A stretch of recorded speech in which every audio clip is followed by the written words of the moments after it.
Bonjour, ici Thierry, agriculteur d'aujourd'hui. Aujourd'hui, je vais vous présenter l'arrachage de carottes.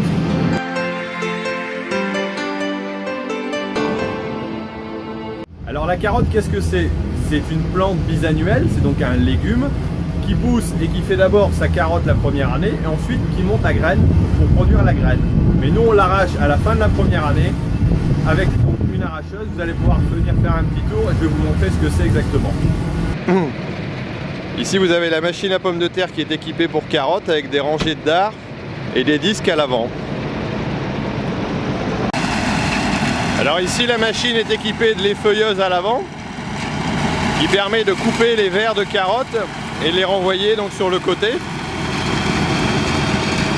Et ensuite on peut voir les disques tourner et le système d'arrachage fonctionner.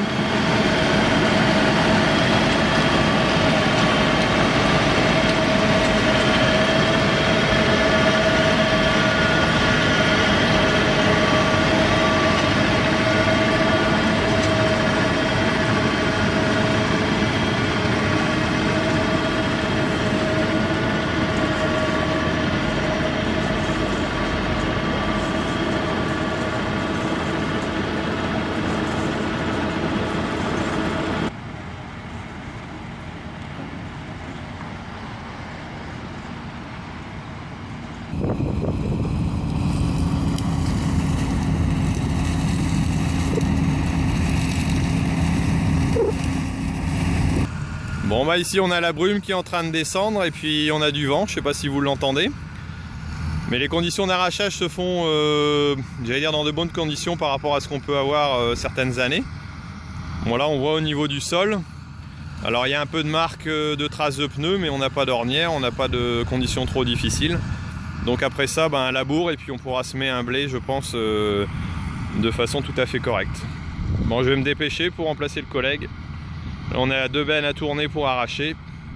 Et là, l'autre benne est pleine. Alors ici, un exemple de ce qu'on appelle des glaneurs.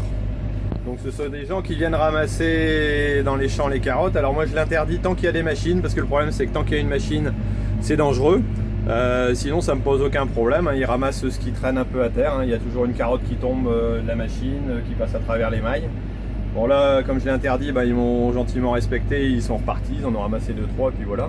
Parfois il en reste un peu sur le bord quand sur les démarrages on a un peu de mal. Mais c'est tout à fait toléré et concevable, nous ça ne nous dérange pas, que ce soit en pommes de terre, en carottes. Bon par contre c'est par rapport au danger que ça peut causer. Où là on a souvent des petits problèmes, où des gens sont parfois irrespectueux.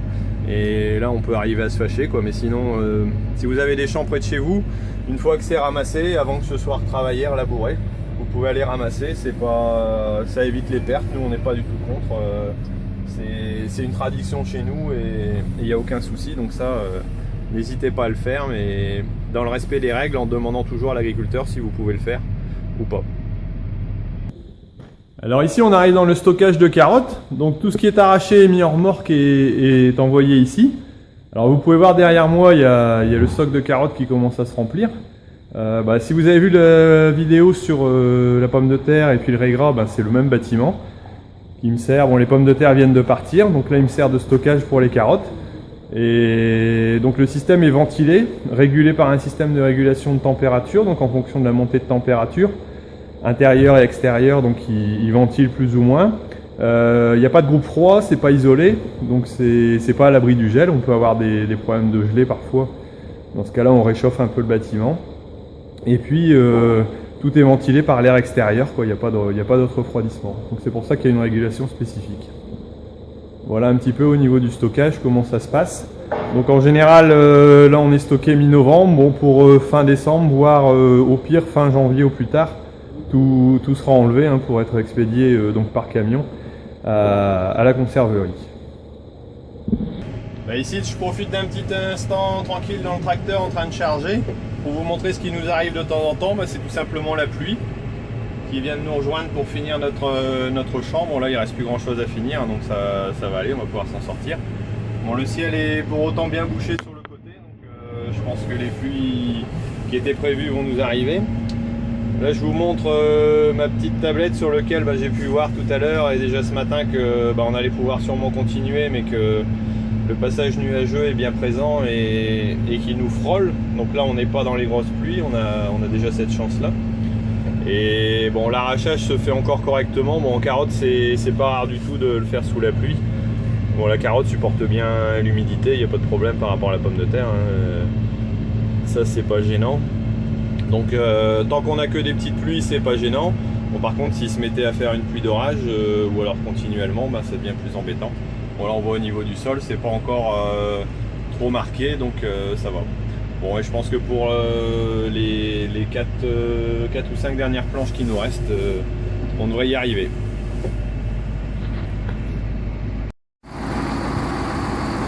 On est en train de balayer la dernière remorque dans le hangar. Le hangar est plein. Je vais le guider un petit peu parce que sinon ça va être compliqué. La toiture est assez basse.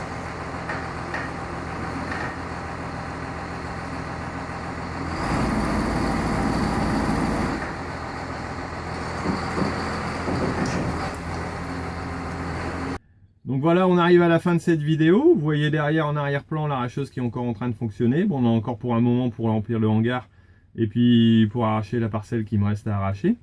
J'espère que vous en avez appris un peu plus sur le métier d'agriculteur, sur la culture de la carotte. Et surtout, je vous rappelle, n'hésitez pas à partager ces vidéos si vous les avez appréciées, à mettre un like si vous les avez appréciées, et surtout les partager. Donc que ce soit avec vos amis agriculteurs, non agriculteurs, ceux qui n'y connaissent rien à l'agriculture. Et je vous rappelle que c'est pour ça que j'ai créé cette vidéo, enfin ces vidéos. C'est aussi pour faire comprendre aux gens le but de notre métier, nos façons de faire, afin qu'on soit mieux compris et mieux accepté pour les autres, par les autres. Et puis vous allez voir à la suite, je vais vous mettre une petite vidéo qui explique comment partager en utilisant donc les icônes sur YouTube, et afin de pouvoir développer le partage de ces vidéos. Donc je vous dis à bientôt sur Agriculteur d'aujourd'hui, et puis je vous souhaite plein de bonnes choses. Allez, au revoir.